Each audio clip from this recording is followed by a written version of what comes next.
Hello and welcome to today's Spool Bay webinar. My name is Jacob Finley, founder of Spool Bay. I'm here with Chris O'Brien. Chris, how you doing? Not too bad. Good afternoon, everybody. All right, we are excited to get this going. And I think I actually need to share my screen first. There we go. Well, welcome everybody. Thanks for joining. Our subject today is unlocking the power of PMs and global services. And we're excited to talk about it. I hope you enjoyed the intro music also. Very cool. He's rocking it out over here, Eddie Van Halen style. Exactly. It's a new thing. All right, quick about us for those of you who are joining for the first time. My name is Jacob Finley. I'm the founder of Spool Bay. I'm a CPA by trade. Have spent time working in a repair shop and have really enjoyed working with the industry. Chris O'Brien with me, many years in private fleet management, and he's also an expert in Lean Six Sigma, and he's trained well over 1,000 technicians here in North America. So we're excited to be here. Yeah, definitely excited. Old dog. Real quick review on how the webinar works. Over to your right, you've got a control panel with a little red arrow on it. If you want to make it expand, you click that, and over there is a place, there's a section where you can put in questions. So if you have any questions during the webinar, please feel free to put those in. We'll have time for questions at the end. And if we don't get to your question, we will follow up with you directly after the webinar. And kind of tradition, if you want to practice that, go over and expand the questions section. Go ahead and tell us where you're joining us from here, and we can see that there's actually people on the other side, right, Chris? Exactly. There always are, but yeah, we're good. It's always amazing to see Canada come on and the different areas within Canada, or even Hawaii and the different areas in the U.S. It's pretty amazing. Yeah, exactly. The territory we're covering. All right, lots of responses coming in. Great. Welcome, everybody. All right, real quick, as an outline, this is what we're going to cover in today's webinar. 5 things. So first of all, we're going to cover why PMs matter. And that's kind of the bedrock of the entire discussion. We're going to go into some of that philosophy. And then once we've discussed why PMs matter, we're actually going to define a PM and go into that. Usually you do that first. This is the order we're going to do it in. And then we'll talk about who is your customer, how you can use PMs to attract the customers you actually want to have, and then kind of the nuts and bolts of how you can use Spool Bay to track PMs. Yes. And then global services goes along with that. And once again, we'll have time for some questions at the end. We're excited to talk about this. This is at the end of the day, we built Spool Bay to be a PM tracking system. We built Spool Bay to be a medical record for trucks and heavy equipment. And in human medicine, prevention is the most powerful thing you can do. Prevent a disease from happening in the first place. And it's so much more cost effective to prevent illness than to cure it. And with that philosophy, when we built Spool Bay, we built it to be shop management software, but at its core, we built it so that it can be used as a medical record, basically for trucks and heavy equipment, in a lot of ways as a better medical record than we have available to us out in the healthcare community. And that's what we're doing. I mean, we believe in it. So at our core, this is what we're about. So we're excited to talk about it. Hear, hear. All right, number 1, let's dive in. Why in the world should you track PMs? And we touched a bit about this in our last webinar when we were talking about the funnel. And we're actually drilling into this topic because of some of the feedback. People want to dig in more. Not everybody was able to attend all the webinars. And when we talk about PMs, they really want us to go a little deeper and dig into the app. So that's what we're actually doing here. So for some of you that have heard, how passionate we are about PMs, we're not letting that go. We're going to take it just a little bit deeper. Yep. No, we will not let PMs go. So depending on your profile, you could be a commercial shop listening. We also have private fleets listening in. We're going to kind of hit both of these profiles. So I'm a commercial shop. What difference does it make? Isn't this just I'm not running a lube station necessarily. I want to do real repairs and PMs. It's just like lube oil filter. Why should I waste my time with that? Yeah, I think that, that first bullet point there, steady business.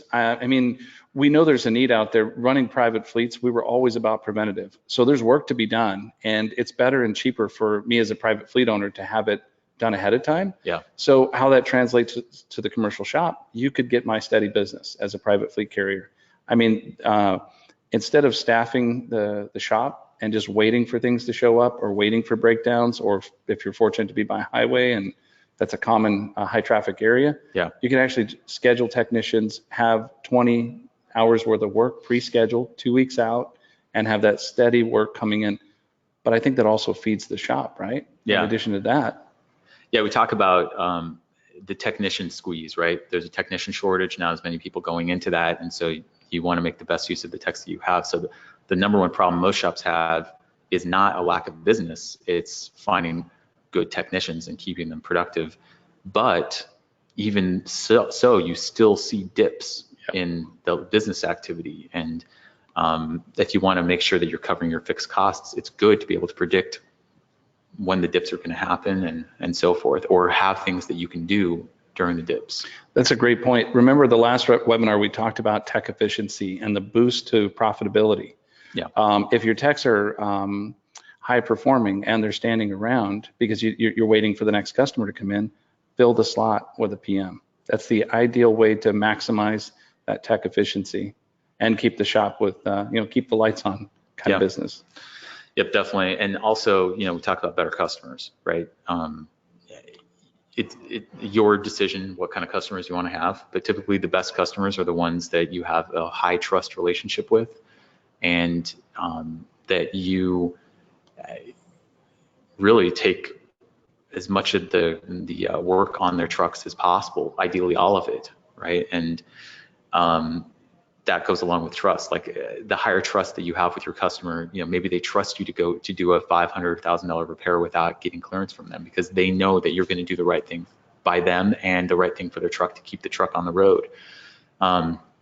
If you're doing one and done repairs all the time, you can make good money doing that, and that is a business model, and especially shops that are positioned right next to freeways, maybe you're doing most of that stuff. But to the extent that you can get an arrangement in place, a high trust arrangement where you're doing PMs for your customers, you're going to tend to have a better relationship there.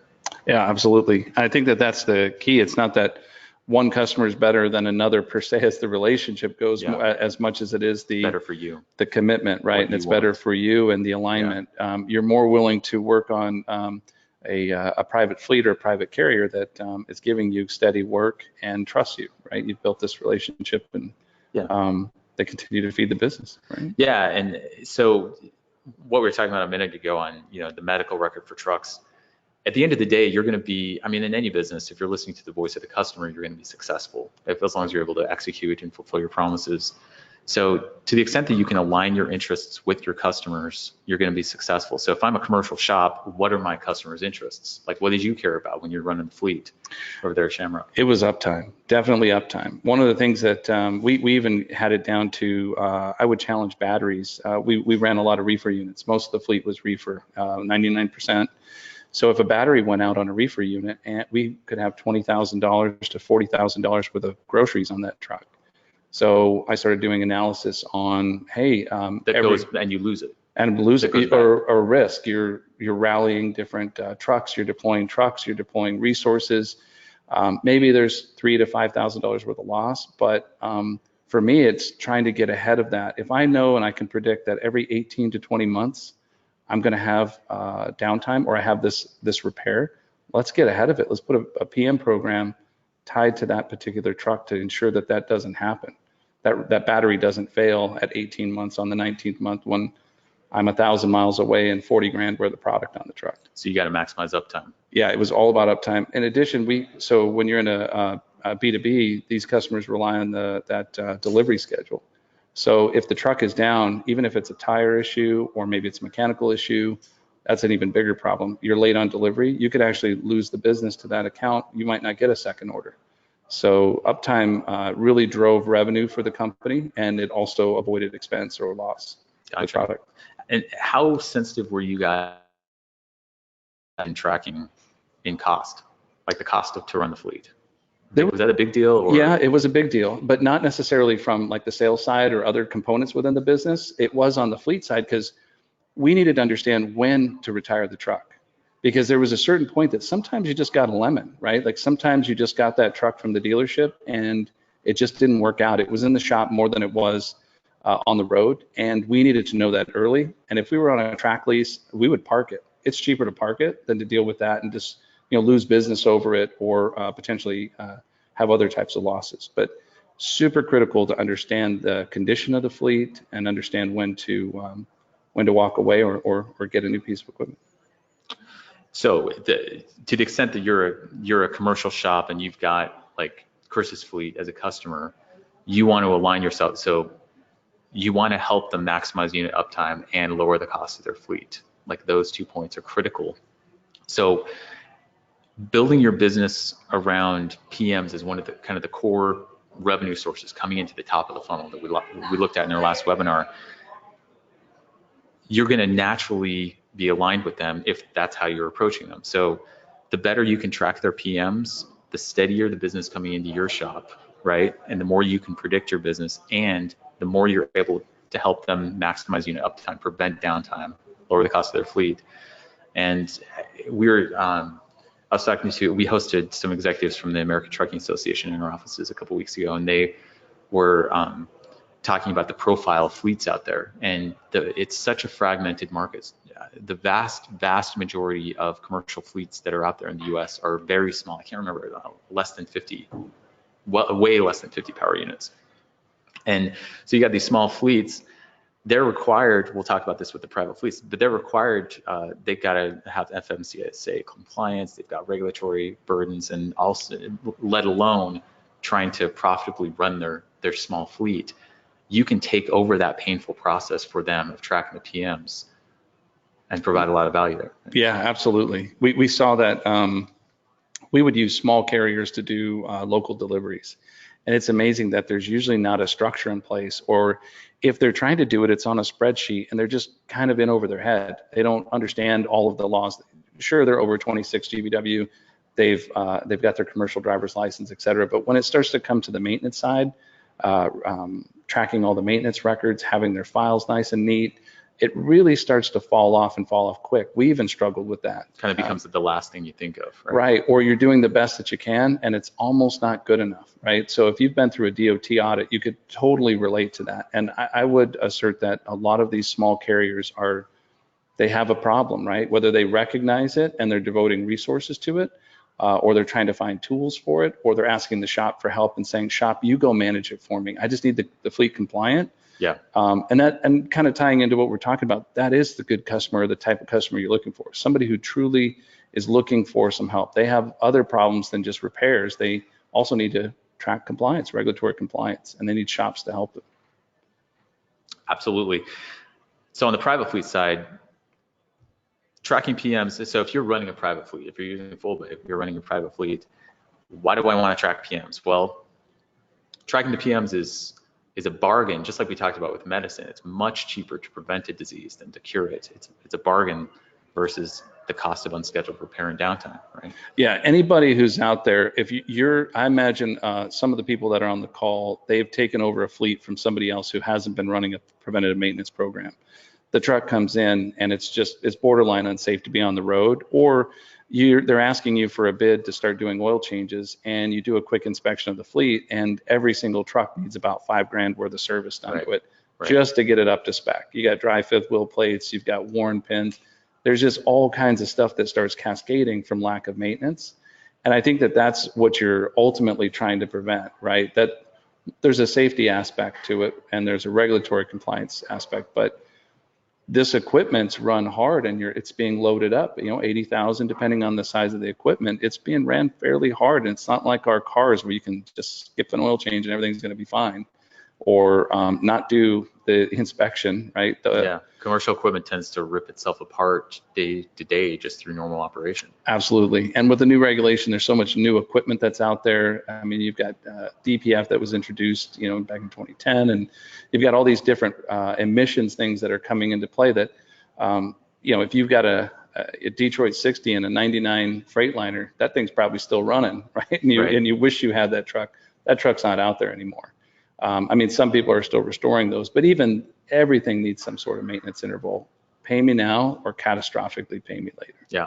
There's a huge expense. It's an ounce of prevention is worth a pound of cure. Exactly.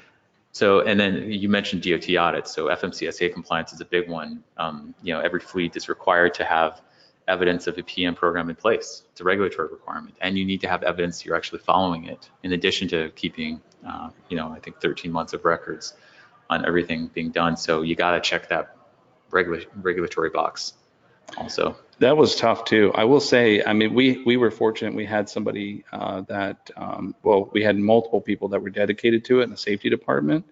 But that was a tiger by the tail. When we had our audits, that was one of the things as the driver's passing through a weigh station, not having, he should have a current sticker, should have a current form, not having all of those records all the time, drivers slip seating trucks, etc.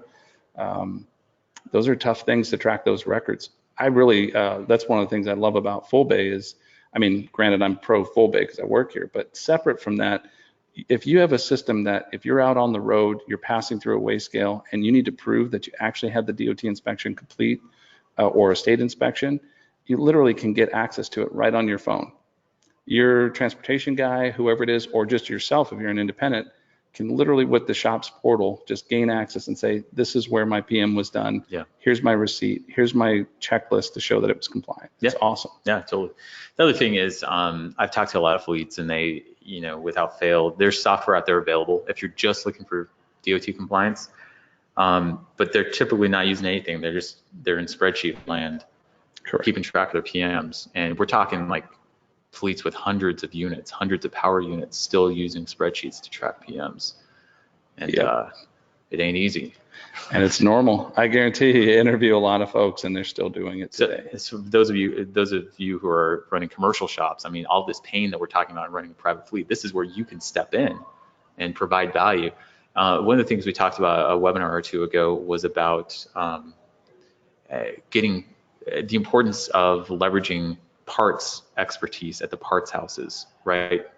It's important to be able to call up the international dealer or Freightliner or whoever and rely on the guy at the parts counter for his expertise on what parts to get. It would be so difficult to have to bring that expertise in-house, right? So that's a huge thing. So shops will rely on parts houses for that. Well, that's something that you can offer your private fleet customers. They can rely on you for your expertise in the best practices for tracking PMs and so forth. You can take that pain off of them so they don't have to keep that in-house, especially the smaller fleets. And we'll talk about that in a few slides here, how you can leverage that for your business. Yeah, absolutely. I'm big on parts and keeping track of them. Gosh, it's always hard to remember which filters, which truck had the twins, which one had the single, etc. Right off the top of your head, unless you're living in the garage.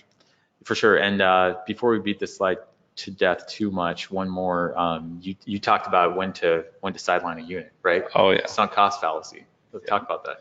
Yeah, I thought that was interesting. You brought that up the other day, the sunk cost fallacy. And one of the things that we were really good at, we had cycles in our business. The summer is the slow time for this particular market that we were in.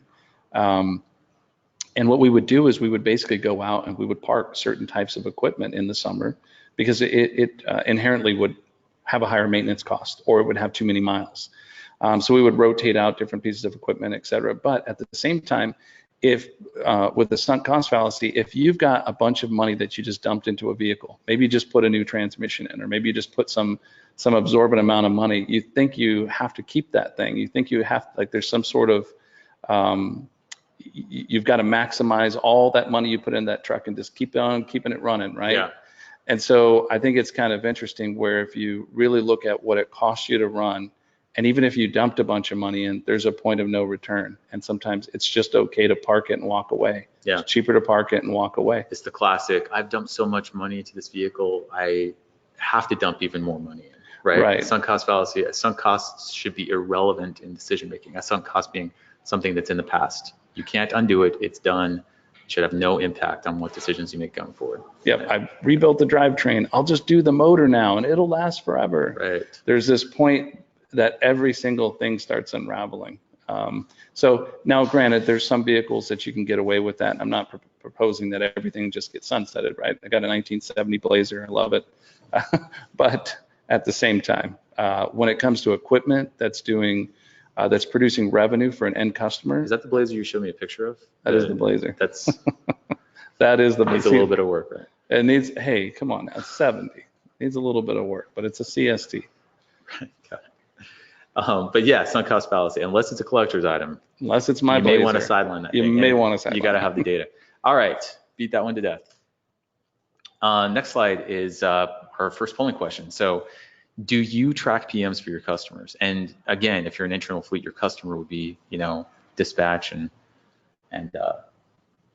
your internal customers. So, we're going to launch this poll here. I'm going to bet. I'll bet you $1. More than half track. What do you got? You taking that bet, Jacob? Or you're not allowed to bet, are you? More than half track? No, I can bet. Are you sure your wife's going to let you have $1? I mean, is Leslie going to let you have $1? Plug my laptop in here. All right, they're coming in. Come on, guys, I need my buck. That'll upgrade me from a water to a soda at lunch. I'll get you a soda and a cookie, Chris. All right, let's close the poll and share the results. Look at that, 72%, it's a yes, 20% is no. And everyone knows what a PM is. So there's no, that was a little tongue in cheek, but high results. Interesting. So we could potentially skip this slide, but let's dig into it, because I think it was interesting when when we were talking through this, and the question was, well, what's a PM? I thought it was interesting when we went around the room and different opinions kind of came up. Yeah. It went straight for regulatory or oil change, and it was off. Like the whole thing just kind of fell flat. Yeah, like what's the bare minimum I have to do right. proactively on these units, right? Well, sure, an oil change is a no-brainer. We all have that even on our personal cars, right? But I doubt on your personal car, folks are thinking about changing the diff fluid unless the dealership's kind of pushing them for that, right? Right. But trucks have that type of stuff too, and then some. So yeah, so let's go through the list, right? Right off the top, value adds for tracking PMs for your customers. DOT, CVIP if you're in Canada. I know there's other names up in Canada. California, the BIT, or other state inspections, right? Texas has got a really specific thing. Minnesota, yep. Wet, dry service, pre-service inspection. Oh, is that so common, Chris? Pre-service. Yeah. Yeah. I mean, who's not doing, well, that's probably a good polling question. Common, right? Yeah. You know, what's interesting is that some people, we set up a lot of accounts, right? And I just happen to always be jumping in the day-to-day. I love it. So it's hard for me to walk away. But I just did recently kicked off several customers, and it's interesting in some of the training where some of the customers will do pre-inspections that are basically walk-arounds on the truck where they're doing a free inspection. One, obviously you're looking for work to upsell the job, but at the same time, you're trying to make sure the fleet's safe on the road and you're trying to prevent a repair from happening after it leaves your shop. Right. So I think that's something that shops should do. Ideally, unless you're a solo person at 1 a.m. in the morning, I get it. There's a time and a place for certain scenarios, but pre-trip inspection. So you're saying a PM could be a service or an inspection? Absolutely. Yeah, I mean, DOT is an inspection, right? You're not necessarily performing a service there. So yeah, anytime you touch that unit, you ought to be doing some kind of an inspection on behalf of your customer to find something that may go wrong. Yeah, absolutely. Absolutely. So I think that also too, where other important PMs, most people take it for granted, but batteries. I use that example on the reefer unit. I found that our fleet, we're now granted, we're in Arizona. And we're driving all over, right, from southern Arizona. We were doing the west coast, where Lake Havasu. We would hit 120 just air temperature. Yeah. 115. Plus you got blacktop, et cetera. I did a quick analysis of the fleet and found that I was killing a battery about 18 to 20 months. Well, then when I started digging in further, we were buying the cheapest possible battery because there was 500 assets that needed a battery so frequently. So we had a pallet of batteries in stock. We had a pallet of cores going bad all the time. And there was just this vicious cycle. The problem was it was happening on the road. You had trucks full of food going bad also, exactly. Just because of those batteries. Or at risk, yeah. And so the idea was, well, what would it take to just get a better battery? And what would that prevent? Could we get 36 months? Could we get 24, 28? What could we do here? And could we get a better warranty on that battery? Do we have to buy the cheapest battery? And so that kind of just begged the question that that's really something that some people take for granted on a reefer unit. Batteries are going bad. You should be inspecting them, putting load tests on them, every so often. But that's not something that's common that people would think about. So you're saying the type of parts that you use in the service, in the PM service, actually plays a big role? Yeah, you could, absolutely. I mean, and you know, just about everything has an air filter. There's something behind really changing an air filter. It is real, right? Especially if you're off-road. So most of the stuff that's highway, you're going to get a little bit longer life. But if you go off-road, whether it's a cleaning or changing the filter, that's a no-brainer. You should do that. That's not like snake oil from the dealership, where I think some of us have grown up and taken our cars to the dealership and think that, oh, they, you know, you went through the car wash, they're trying to upsell you an air filter. Well, some of that could be a little bit of that, but it's actually real. And there are real intervals and real services that tie to air filters and other parts on the truck. I mean, brakes is a no-brainer. If you're not tracking brakes, you should. They don't last forever on a truck. And really it's hard to predict time-wise. You got to inspect those things. Absolutely. Every time you touch the truck, check the brakes. Pull the wheel seals. You know, like we started getting down to a point where you don't wait till a wheel seal fails. When you're going and doing certain functions, you just replace the wheel seals, right? When you're doing a certain time. And if your fleet's in bad shape, you might even have it every 90 days that you're doing certain types of inspections and PMs. Yeah. So it's not unorthodox if you have a high mile fleet or you have a fleet that's in bad shape that you do aggressive PMs. And then you get, as you work your way to getting the fleet healthy, you go to semi-annual, and then you can move some things to annual. So the bet here, going back to our first slide, the bet here is that if you add up the cost, I mean, because it's not cheap to replace a wheel seal, right? The cost of all of this combined, the bet is that doing this stuff proactively will prevent a much larger cost in repairs after the fact, with a much more catastrophic, like disruptive impact to the fleet. I would also argue, just even, you know, from roadside repair to in shop, I think that most shops, if you agree to the repairs, you can pool or group and get discount, right? Yeah. So if we're in for a DOT inspection, you find, you know, 10 different things, I don't think I'm paying full retail or full fleet on all 10. Usually it's just cheaper. You're already going to have the wheel off, or you're already going to be in the engine bay. Yeah. They're going to knock out and add on a la carte at reduced rates instead of fully burdened book rates. Yeah, we don't talk about it. We'll talk about it in a minute, but you can also offer, you know, in exchange for letting me track your PMs, customer, then I'll give you a break on your labor rate, right? And for the customers that don't, maybe that's a justification to increase your labor rate for those as an incentive to let's establish this relationship. So we have a good article on our website about that.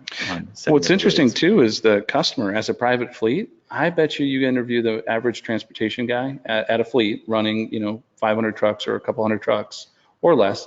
That's probably the last thing on their mind. They're probably thinking about they need to have drivers show up tomorrow, or they got trucks sitting, or who called in sick last night and how are they going to cover the schedule. They're not thinking about their air cleaner or different things like that, but they're responsible for the fleet. And so what about these other PMs on the list? I mean, checking the belts, HVAC, all that. Isn't that just fluff? I mean, I think it's all real. It's all real in preventative maintenance. Do you have to bring all of those in independent? No. If you're not doing those on cycles, they should be part of a standard inspection that you're already doing. We didn't wait 1 year. We instituted our DOTs happen a minimum of twice a year. Every 6 months we were doing a DOT inspection, but it was more of a preventative maintenance inspection coupled with a DOT. If we were going to go through all that effort, we were going to make sure that that truck was, or that trailer was on the road and met compliance. Yep. And from shops that we know that do these PMs proactively, it does lower the cost of the fleet. Like the customers are pretty happy. Yeah. At the end of the day. And it's also, if you're talking revenue producer, it's measuring the revenue, right? If I don't have downtime and I'm 100 miles inside, if you're in a delivery scenario and you're 100-mile pattern or even a 500-mile pattern, whether you're doing LTL and it's even further, the people that are on time and are consistently on time with their schedules get more business or garner more business from their customers. So everything's an upside, right? Your customers are hedging the bet that if they perform because I mean, at the end of the day, if you have a truck and I have a truck, the gas is the gas, the maintenance is the maintenance. Right. It's going to come down to the service between me getting the deal or you getting the deal. So the last thing I'm going to do is have my truck break down and then lose maybe a $20,000 contract to you. Yeah. All right. So what is a PM? All right. Number 3, who is your customer? So how do you define that? It depends on if you're a commercial shop, private fleet, but Private fleets, obviously, you have internal customers like the drivers, the safety compliance officer, right? The owner of the fleet, if it's not you, and then ultimately your end customers, right? So they're all impacted by the quality of your PMs. Yeah, and I think that that's what's tough is some people say, well, I only service over the road, so there's no point, right? There's no point in trying. But I still think that there's a service there to provide, right? Maybe you don't see the person, and maybe there is some one and done stuff, but there is a value to show that you've got a tool that will track their preventative maintenance, and if they're passing through, you can keep them compliant. A lot of these trucks travel the same highway. If you're going to give them free maintenance tracking tools like our customer portal, why wouldn't you try to upsell that? Hey, I know this is a major highway, or hey, I've done this thing, gave you a reduced rate. If you're coming by, send your buddies, whatever it is. I can manage these items for you. More of a challenge, though, for sure. Definitely a challenge, but don't walk away from it. And then you get into local fleets. So I'm a commercial shop. I do some over the road, some local fleets. That's where it gets a lot more practical and doable to be tracking preventive maintenance on their behalf, right? Yeah, it was interesting. I was talking to somebody and they immediately started going to, oh, I've got to get in over at the Amazon yard or the FedEx yard. And they started talking about all these major players, which was great, right? You're going to need to get in there and probably work your way in at some point, because it's not going to be all about price. That's going to be a service item too. But I mentioned recently to somebody, you ever had furniture delivered to your house? You ever went with your wife to go shopping, had bought some furniture, had it delivered to your house? That fleet that delivered that furniture, whether it was subbed out or it was owned by the furniture store, needs maintenance. More than likely, it has some sort of regulation tied to it, and it's going to have the same maintenance requirements as a heavy semi truck. So anything delivering out there is going to need a maintenance. Heck, I've seen people get real aggressive. The local Pizza Hut has all these drivers, right? They'll have personal cars. If you're in the light duty space, there's oil changes. Hey, Pizza Hut guy, I know you got 10 cars delivering for you. I'll give everybody a discount or whatever. At the end of the day, the local fleets, typically medium to heavy duty stuff, they are typically they're hauling their own product, right? Correct. And they tend to have fatter budgets available to keep these trucks going. Whereas if I'm an over the road guy just dealing with a broker, I'm trying to eke every penny I can out of that truck. The local fleets tend to have healthier budgets for maintenance. Absolutely, absolutely. And at the same time, you don't want to, if you establish yourself as a good quality place to go to, or a safe place for over the roads to stop in, you can build your reputation that way as well. But these medium, don't underestimate those medium, furniture delivery or local last places. mile type stuff. Yeah. Exactly. There's a lot of heavy equipment out there. So not just delivering their own product, but doing others. There's other businesses too that perform a service. Obviously construction equipment. A lot of our customers deal with them. Farm equipment. Yep. And so forth. Yeah. Same concept. They're going to have a better budget. So it's not just the owner operators, especially as you go up market in the size of these fleets, you start dealing with third parties like an ARI, Donlin, Warner, whoever. Yeah. And they are actually tracking preventive maintenance for the fleet.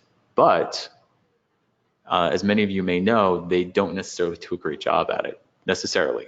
Or they don't do it for free. Or they don't do it for free. The shop will pay, or you've got to figure out your labor rate and know your rates that you charge for that type. Or they may not have good enough information to effectively track the PMs, because if they're going off mileage, they may not be getting the mileage information that they need off of the units. I've seen it many times where the local shop has a better feel for the PM status than the third-party fleet service, even though that's one of the huge value adds that they provide to the fleets. I'm talking about like a third party like ARI.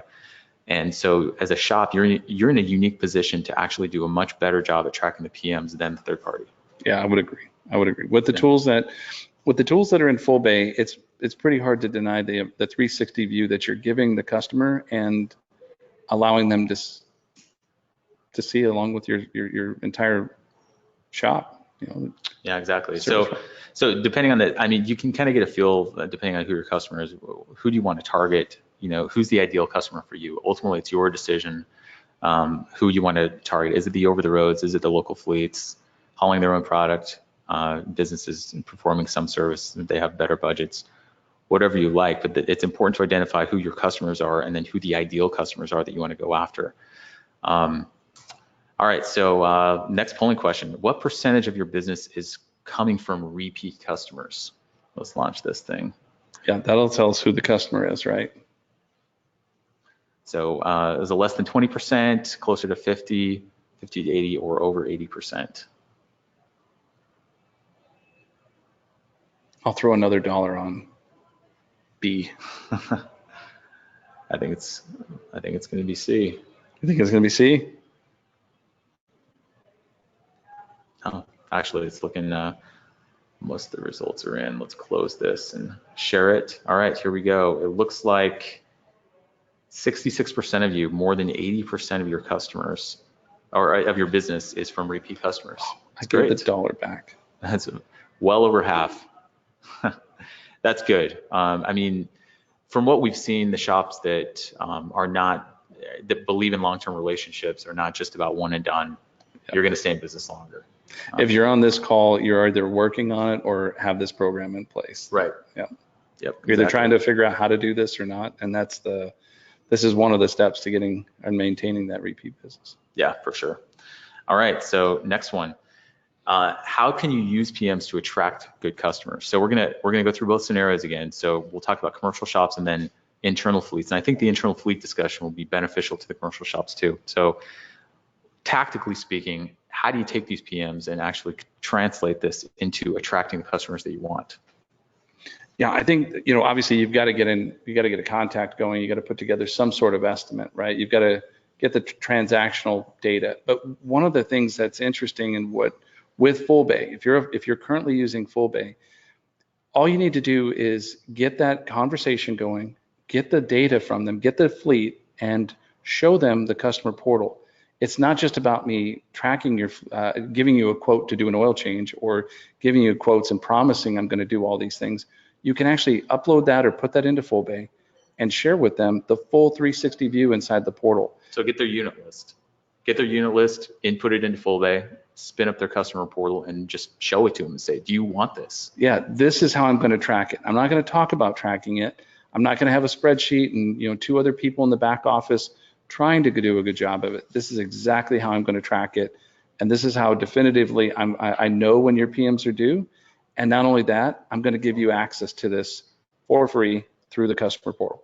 If you're choosing to do that, I know some shops charge the customer and turn the customer portal on for a fee, but at any rate, you have that tool, web portal tool, that you can use to share with the customer. Yeah, so tactically speaking, right? So you're driving around town, you see a truck, looks really good. You've never seen this fleet before. Somehow you've just not been aware of them. So it's this new prospect. You get in there, you find a way in, obviously, you use your sales training, and you get that list. It doesn't cost you anything to import a prospect customer's information into Spool Bay, right? Just get it in there, populate their units, and spin up the customer portal. And then when you go on site, it's a great sales tactic. And I would also say for your existing customers, you can sell to existing customers this concept, and make sure you help them save the link to their customer portal to their computer or their cell phone. Or their cell phone. Your shop's logo becomes the icon of the app basically on their phone. And at the end of the day, you want to be like that jealous girlfriend. You don't want their trucks going anywhere else. This is a great way too to recover from if you've lost a PM deal. Maybe you weren't able to track it or you weren't able to keep up on it. This is a good way to go back into the account and use the tool as a way to get back in. Yeah. Use the data you already have. So there's the two ways to do this, right? Go back after a prior customer, or to Jacob's point, go find a customer. We know that some customers we know some mechanics that have been, or some shops that have kind of been the second chair. They've got the late schedule. Only when the original or the main repair shop didn't show up did they get a call for a PM or for some sort of service. They started showing the portal as part of that process. Hey, I just want you to know you have this. If you ever want to see the repairs I've been doing, it's free. They set them up with it. And then the next thing you know, they start opening up that vein of additional repairs. you're not the sister wife anymore, you're wife number one. You're right. And they started moving into first chair, and next thing you know, they didn't have the PM schedule. Because it's pretty hard if you don't have this type of tracking. It's pretty hard for another competitor to do it without Full Bay. I mean, yeah. Yeah, and then ultimately, at the end of the day, you have to earn their business, their continued business through quality service. But it looks like most of you guys are doing repeat business anyway. On the private fleet side, share that fleet tracking tool. I mean, internally, like who would need this? Yeah, you know, we had a safety director, and he was always involved. That's one of the things I liked about working with him is he was always engaged and involved in the day-to-day, and he always wanted to figure out a way to improve. He wasn't necessarily a nuisance to the transportation team, but with the customer portal, why wouldn't you share it with the fleet safety director? So if you're trying to manage a fleet, of all people, that person's going to help keep that. It's in their best interest. The last thing they want is a fatality with a unit that didn't have a brake job for 5 years, or with a unit that didn't have a DOT inspection, and it was or non-compliant, right? Right. So that's just one stakeholder in the process, and it's free. It's not like you have to pay per license to share that portal with multiple people at the end customer. Yeah. But I'm really big on the safety director or the obviously the fleet managers. I also think it's kind of interesting where some of the fleets are sharing it with the drivers, where you have a mature driver base that all you want them to do is just log when they're doing their pre-trip or post-trip inspection, they see something, and you want it logged in a repair logged into the system. It's easy, right from their phone. They can access their portal, identify themselves, the truck, and say, hey, I need this from fixed. The DVIR. Yeah. Right from the DVIR process. Yep, definitely. And then obviously you can, what we're about to show you in Full Bay, you can use that information to measure and monitor the cost of the fleet. All right, last polling question before we jump into Full Bay and show you guys how to use PMs in Full Bay. Here we go. This question is, what do you use to track PMs? What are you currently using? Paper, spreadsheet, Full Bay, something else? Or maybe you're not tracking PMs at all. What do you say, Chris? I'm going to go with half are using Full Bay. Okay. Or want to use Full Bay. Can I do that? Is that a double dip? Is that $2? Maybe that's a $2 bet, $1 for each one. All right, results are in. Looks like 73% of you are using Full Bay. Great. Good job, Chris. 13% not tracking PMs, and the rest scattered. So some spreadsheets, some other software. Good. Glad you guys are using that. Well, hopefully we can show you something that is new and that can be helpful to you. So number 5 and final, how to track PMs in Full Bay. So what we're gonna do is we're gonna switch over to Full Bay here. We're gonna dig into the fleet report. This new report called the Fleet Cost Per Unit Report, which is great. We haven't really promoted this. It went live a couple of releases ago, quietly. We'd like to debut that in a webinar now, and then same thing from the customer portal view. We also want to dig into the unit record with Track PMs. We have about 10 minutes left. We're going to really hit this medical record for trucks, that unit record, and everything that goes along there, including the ability to add unique parts and intervals at the unit level. Yeah. And then talking about global services, we'll talk about the difference between a PM and a global service. Really, it's just, what is the difference, Chris? When we say global service, it's like a canned job in other softwares. At the end of the day, what is the difference between a PM and a global service, Chris? I mean, really, in the simplest form is the PM has an interval. So a preventative maintenance program usually has some sort of interval, miles or hours, days or months. And the difference on a service might be an alignment, as an example. I mean, and I've seen some services where alignments are checked every so often. Yeah. But you might have one where, rotation of a tire or something that's just, you do alignments all day, every day. Well, that would be considered, some would call it a canned job or a global service. The PM, we were talking about wheel seals. I've seen PMs on wheel seals, and I've also seen just a global service.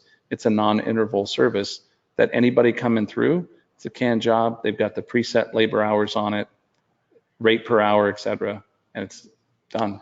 And if you've got something on the menu in the global services and a customer out of the blue says, you know what, I kind of wish you would do that thing every 6 months, right, on my fleet, no problem. You just grab and say, all right, well, add it to their units, add an interval, it's now a PM. Yeah, let's show them. All right, here we go. So the first thing we wanted to show is the fleet report, which is right here. So this one's got all kinds of PMs. So this is in Spool Bay. You get to this from the customer record, and it's going to show, in this particular fleet, we've got all kinds of PMs we're tracking. It's going to show which ones are in good standing and which ones are past due, and any that are coming due in the next, I think it's a week or two, will show up here.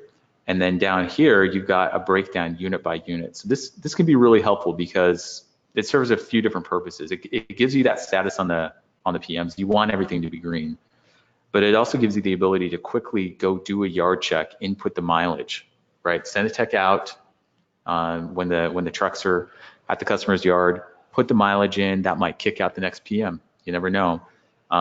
Do some inspections, check DOT stickers, make sure we've got everything that we need for that particular fleet. And your customers can use this out of their customer portal as well to see the status of their fleet. So as long as everything's being kept up, you're doing your kind of value add service. This is pretty valuable for the customers, right, Chris? Yeah, it's pretty straightforward. I love that it's in the portal. And again, back to that safety director or transportation manager, this is a quick way to just see the health of the fleet.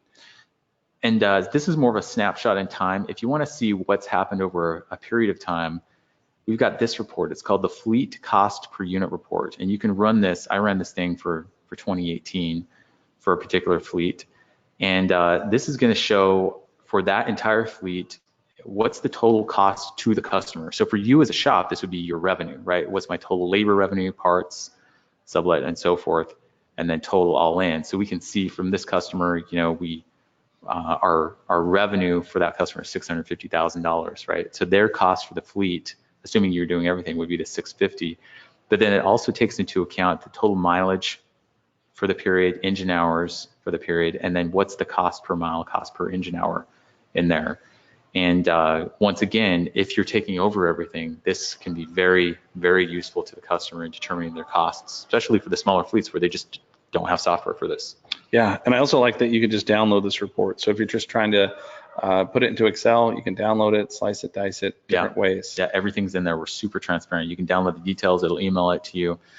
So that's a pretty good value add that you can provide to the customers. Yep, and if you have a discrepancy, what's really cool is you just click on the unit and it'll drill right back to the unit or right into the unit so you can get a detailed view. Yep, exactly. So there's that one, and then we were also looking at the unit record itself. So I've got a unit here, unit 777. And if you're using Spool Bay, you guys know this already. For those of you who don't, this is really the medical record for the truck. This is it. The idea, we can put a photo up here. This unit doesn't happen to have one, but the idea here is, short of being with the truck, you want to know everything there is to know about this truck right here. And this actually, we have some pretty cool improvements coming in, a couple of releases on this. Yeah, it's getting coded right now. But just walking through this, so you got the VIN up there, you got the mileage history of that truck. You can edit the log if needed, and so forth. And then coming down here, you've got the PM schedule on that unit. It's as easy as clicking add a PM service, and you can add another PM being tracked. And then whenever you do it, it will drop in the last performed date and mileage, if applicable, and tell you when it's due next. So, Chris, you want to walk us through this? Yeah, so right up at the top, there's a switch that just says track preventative maintenance. So in some scenarios, you might not want to track preventative maintenance. In other scenarios, you might. We give you the flexibility to just turn it on with a simple switch. And then like Jacob said, with the PMs, it's really as you go and perform, let's say I do a oil change on this particular truck and I did it today. Just by simply making the service order, using the PM service called change oil and filter, it literally will go back to this unit and update and reforecast. Yeah. Because it's all done through the service order. It's not like a lot of people always ask me, well, I'm going to have to go back to the unit and go update that record because the service order was done. That's absolutely not the case. Just by executing the service order, whether it's a DOT inspection or an oil change, it automatically finds the unit and updates it and forecasts out forward into the future. So that's all on there. And then you also have the specific information around the unit. So when the technician is working on a service order, they can populate, obviously we're going to have the VIN, hopefully, but they can also populate the engine serial number, liftgate, make, model, serial number, transmission. So this record gets more and more fleshed out over time. Here's another example that's got, it's got the diesel, make, model, serial number, and everything in it. Over time, the more you see these units, the more information you're going to glean from them, and then it's this virtuous kind of spiral where the more you see it, the more you're able to take care of it really well, the more you get to know it. And all of that, it can be recorded here on the unit record. Yep, the service history is where all this, what we were talking about earlier, where you're trying to look up, say you have a DOT inspection or a DOT audit, or you're crossing a scale and you've got to prove something. The service history is a quick way, right at the unit level. It's accessible from both the portal and in the shop. You can quickly see all the repairs, and in this case, just depends on how deep you go into the service history, but you can search for a particular record, you can download the service history. So really there's a ton of rich information. In addition, on the unit level, what's really cool is the pending repairs. Let's say that you have somebody come in for a DOT inspection, and I'm there for a DOT inspection, you find 10 different things wrong with it, and I end up saying no to half of them. So 5 things you've already figured out, kind of given a rough estimate of what it's going to take to fix. I say, hey, I can't afford it right now. Let's go. They're non-DOT. I can't afford those. Let's catch up with those later. All your work and anything that you've diagnosed or quoted out, you can put for a pending repair. You can just, I decline the repair, but we're not going to delete any of that information. We're going to put it right on the unit record. Yeah. Now, a little bit off from PMs, but you're still, anything that you found during a PM inspection or preventative maintenance inspection, it's not like you lose all that work. It just stores in the pending repairs. Right. Next time you see the truck, you can reintroduce those repairs back onto. So what you want to do, you go to a customer whose PMs you want to start tracking, right?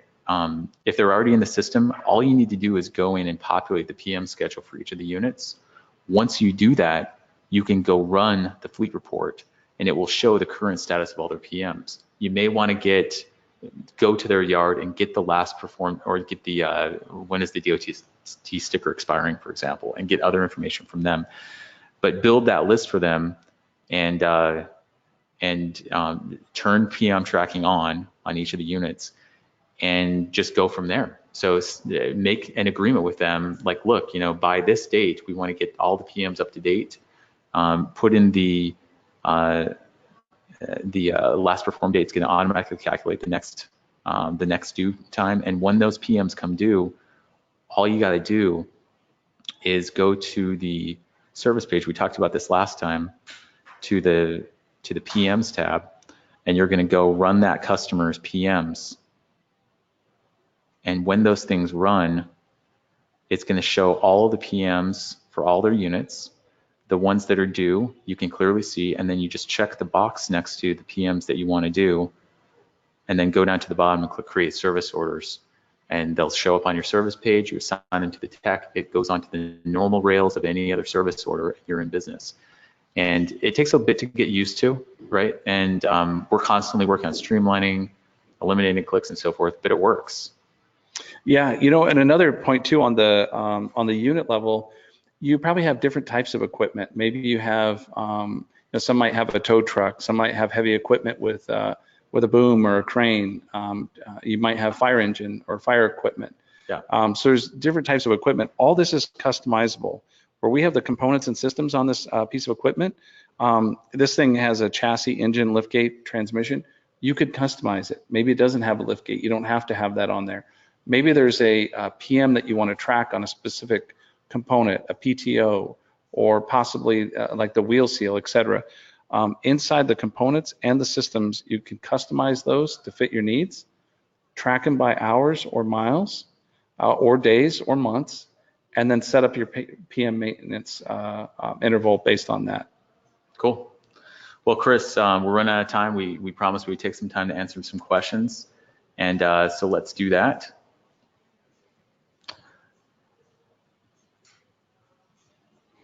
Here we go. I've heard the term canned job. What is this? That's basically just a global service. It's something that's on the menu. It's really easy to set up on your configuration page in Spool Bay. You set up the description of the service, the hours, parts, even you can attach inventory parts, and then anytime somebody comes in and they want that, you grab it right from the list when you're creating the service order. Same thing. That's a can job. Yep. Another question, will the portal show a notification of a service required or email the customer? Not at this time, we're working on it though. Stay tuned.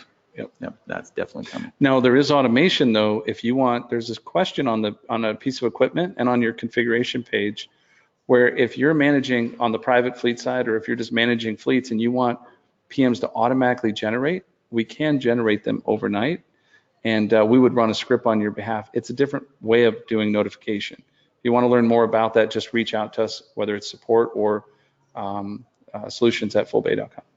Another question, is there a way to track the serial numbers per unit for different serialized items like the engine, transmission, that could track when major components are changed? Yes, absolutely. So when you're setting up the unit details or going in to edit it, or you can also see this on a service order, you click on the truck icon at the top, you can edit and input the serial numbers for all the serialized components. Absolutely. Got it, thank you. Adding the mileage like that in the portal, like a fleet check, that's very helpful. Yeah, exactly, it's pretty good. One of the early shops that we worked with, they had a Fortune 500 company as a customer that had a fleet of really expensive equipment, and we added the mileage input for them in the customer portal, and that satisfied their internal requirements. This was really, really early on, so everybody else gets the benefit of that. Works pretty cool, how you can put the mileage in. Is it possible to have automatic notifications on upcoming PM services due, for example, DOT inspections? Yes, it's possible, and it will be done. It's coming, guys. With that, I think we're out of time for any more questions. Any other questions that are in there, we'll be sure to reach back out to you guys. We appreciate you joining us on the webinar. We'll have this posted within 48 hours on spoolbay.com. And with that, Chris, thanks for your time and thanks for joining, guys. Crank it up.